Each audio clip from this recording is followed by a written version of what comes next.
Ei pessoal, hoje é dia do capítulo 20, restaurando a comunhão quebrada. Deus restaurou o nosso relacionamento consigo por meio de Cristo e nos deu o ministério da restauração de relacionamentos, 2 Coríntios 5,18. Sempre vale a pena restaurar relacionamentos. Uma vez que a vida consiste em aprender a amar, Deus quer que valorizemos os relacionamentos e nos esforcemos para mantê-los, em vez de descartá-los sempre que houver um desacordo, uma mágoa ou um conflito. Na verdade, a Bíblia diz que Deus nos deu o ministério da restauração de relacionamentos. E por esse motivo, boa parte do Novo Testamento é dedicada a nos ensinar a ter um bom relacionamento uns com os outros. Paulo escreveu: se vocês receberam algo por seguir a Cristo, se o amor dele fez alguma diferença na vida de vocês, se participar da comunidade do Espírito significa algo para vocês, concordem uns com os outros, amem uns aos outros, sejam amigos de verdade. Paulo ensinou que a nossa habilidade de nos dar bem com as pessoas é uma marca de maturidade espiritual. Uma vez que Cristo quer que sua família seja conhecida pelo amor entre seus membros, perder a comunhão é um testemunho deplorável para os que não creem. Foi por isso que Paulo ficou tão envergonhado quando os membros da igreja de Corinto se dividiram em facções contrárias, chegando até mesmo a apresentar uns aos outros perante o juiz. Ele escreveu: que vergonha! Será que entre vocês não existe alguém com bastante sabedoria para resolver uma questão entre irmãos? Ele ficou escandalizado ao descobrir que não havia ninguém maduro na igreja para resolver o conflito pacificamente. Na mesma carta, ele disse: digo isso com toda a veemência que posso. Vocês devem estar de acordo uns com os outros. Se você quer a bênção de Deus em sua vida e quer ser conhecido como filho de Deus, deve aprender a ser um pacificador. Jesus disse: Deus abençoa os que trabalham pela paz, pois eles serão chamados filhos de Deus. Note que Jesus não disse bem-aventurados os que amam a paz, pois todo mundo ama a paz. E nem disse bem-aventurados os pacíficos, que nunca se incomodam com nada. Jesus disse bem-aventurados aqueles que trabalham pela paz, aqueles que procuram efetivamente solucionar conflitos. Pacificadores são raros porque fazer a paz é um trabalho árduo. Como você foi moldado para ser parte da família de Deus, e o segundo propósito de sua vida na terra é aprender a amar e a se relacionar com as pessoas, promover a paz é uma das habilidades mais importantes que você pode desenvolver. Infelizmente, a maioria de nós jamais aprendeu a resolver conflitos. Promover a paz não é evitar conflitos. Fugir de um problema fingindo que ele não existe ou ter medo de falar nele é, na verdade, covardia. Jesus, o príncipe da paz, nunca teve medo de conflitos. Em determinadas ocasiões, ele provocou um conflito para o bem de todos. Algumas vezes precisamos evitar conflitos, outras precisamos criá-los e ainda outras precisamos solucioná-los. É por isso que precisamos orar pedindo a direção contínua do Espírito Santo. Pacificar também não é acalmar. Sempre desistir, agir como capaz e permitir que os outros sempre o atropelem não era o que Jesus tinha em mente. Ele se recusou a voltar atrás em muitas questões, sustentando seus argumentos em face de uma oposição diabólica. Como então restaurar um relacionamento? Como crentes, Deus nos chamou para ajustar nossos relacionamentos uns com os outros. Segue então 7 passos bíblicos para a restauração da comunhão.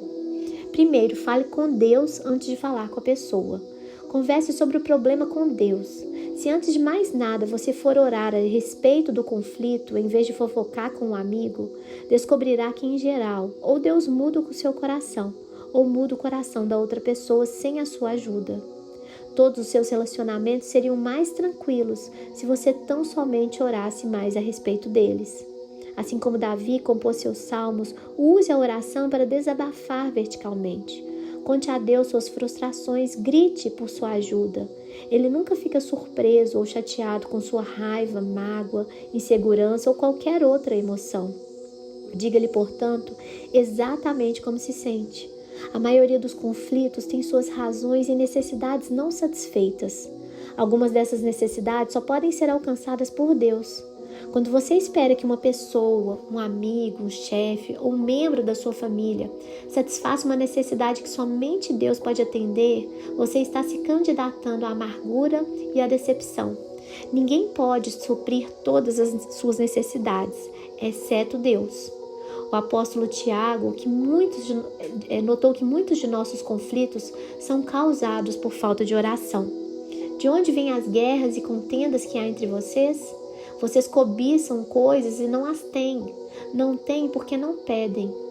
Em vez de confiarmos em Deus, confiamos que os outros nos farão felizes. E então nos zangamos quando eles nos decepcionam.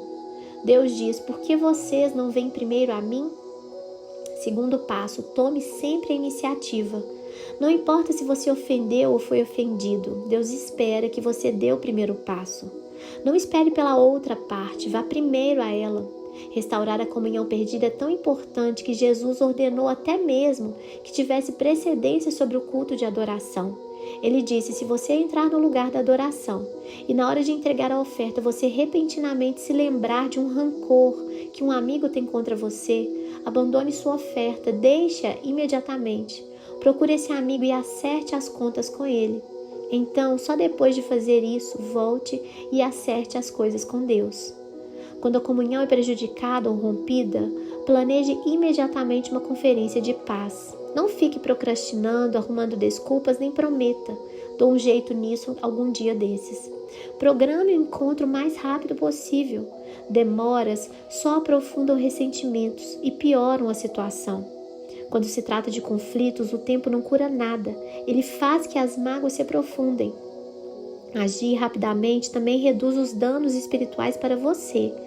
A Bíblia diz que o pecado, o que inclui conflitos não resolvidos, bloqueia a comunhão com Deus e impede que as orações sejam respondidas, além de nos tornar infelizes. Os amigos de Jó lembraram a ele que ficar desgostoso e amargurado é loucura, é falta de juízo que leva à morte. Lembram também que com a sua raiva você só pode estar se ferindo. O sucesso de uma conferência de paz em geral depende de escolher o momento e o local adequado. Não se reúna se você estiver cansado, apressado ou for ser interrompido. O melhor momento é quando ambos estão tranquilos. Terceiro passo, tenha compaixão pelos sentimentos dos envolvidos. Use mais os ouvidos do que a boca.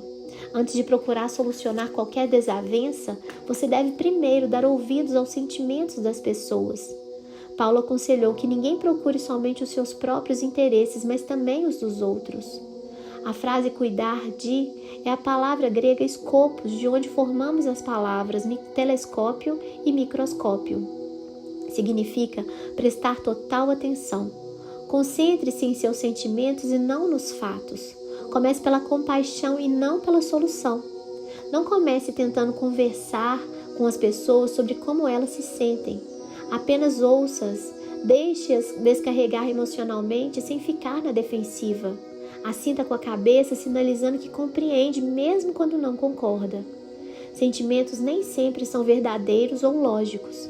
Na verdade, os ressentimentos nos fazem agir e pensar como tolos. Davi admitiu: o meu coração estava cheio de amargura e fiquei revoltado. Eu não podia compreender, ó Deus.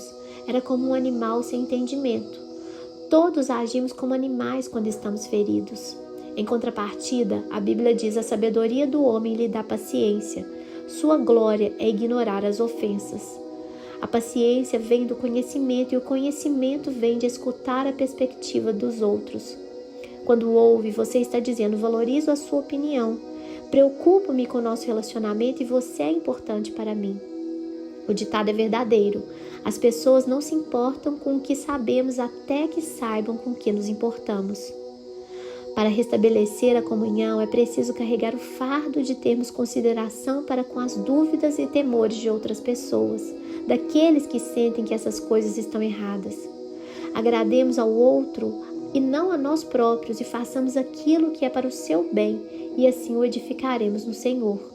É sacrificante absorver pacientemente a raiva dos outros, sobretudo quando ela é infundada.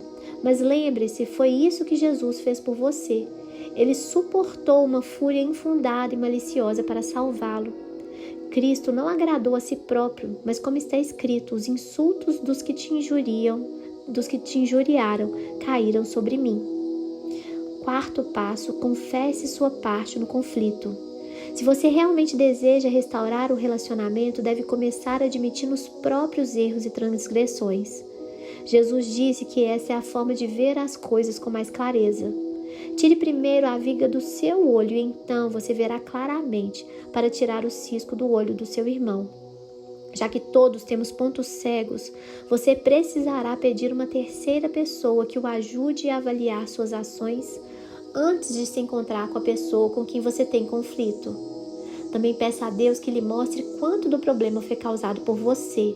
Pergunte: sou eu o problema?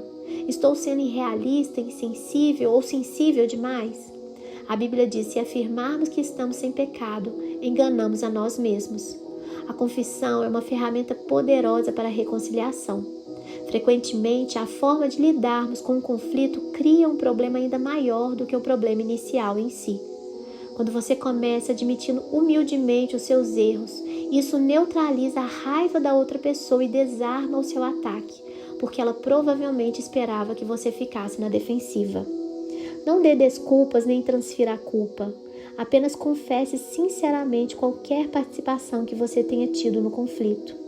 Aceite a responsabilidade pelos seus erros e peça perdão. Quinto passo: invista contra o problema, não contra a pessoa. Não há como solucionar o problema se você estiver preocupado em identificar a culpa. Você terá de fazer uma escolha. A Bíblia diz: a resposta calma desvia a fúria, mas a palavra ríspida desperta a ira. Você nunca se fará entender estando zangado, então escolha cuidadosamente as palavras. Uma resposta branda é sempre melhor que uma resposta sarcástica. Na solução de conflitos, a maneira em que você fala é tão importante quanto o que você fala. Se você falar de forma ofensiva, outra pessoa ouvirá de forma defensiva. Deus nos diz: quem tem coração sábio é conhecido como uma pessoa compreensiva. Quanto mais agradáveis são as suas palavras, mais você consegue convencer os outros. Irritar as pessoas jamais funciona e você nunca é persuasivo quando é áspero. Durante a Guerra Fria, ambos os lados concordaram em que algumas armas eram tão destrutivas que jamais deveriam ser usadas. Atualmente, as armas químicas e biológicas foram banidas e os estoques de armas nucleares estão sendo reduzidos e destruídos. Para o bem da comunhão, você deve destruir seu arsenal de armas nucleares relacionais, ou seja, condenar, menosprezar, comparar, rotular, insultar, ser irônico e sarcástico. Paulo resume tudo isso dessa forma: não digam palavras que fazem mal aos outros, mas usem apenas palavras boas que ajudam os outros a crescer na fé e a conseguir o que necessitam para que as coisas que vocês dizem façam bem aos que ouvem. Sexto passo: coopere tanto quanto possível. Paulo disse: façam todo o possível para viver em paz com todas as pessoas. A paz sempre tem uma etiqueta de preço. Às vezes custa o nosso orgulho, frequentemente custa o nosso egoísmo. Pelo bem da comunhão, faça o melhor que puder para chegar a um acordo. Adapte-se aos outros e mostre preferência pelas necessidades deles. Uma paráfrase da 7ª bem-aventurança de Jesus diz: você é bem-aventurado quando mostra às pessoas como cooperarem em vez de competirem e brigarem. É então que você descobre quem realmente é e o seu lugar na família de Deus. Sétimo e último passo: dê ênfase à reconciliação, não à solução.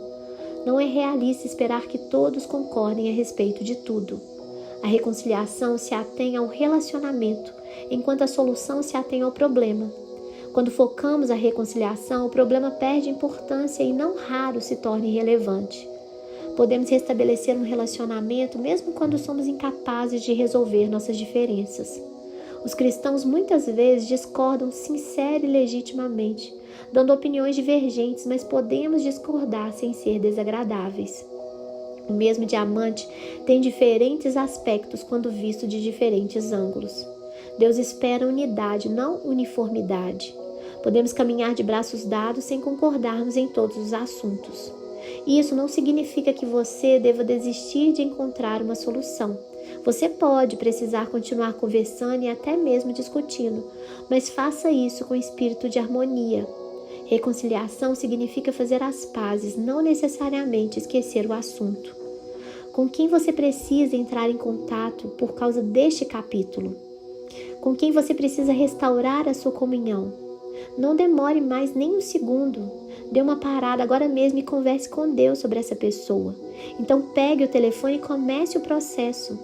Esses 7 passos são simples, mas não são fáceis.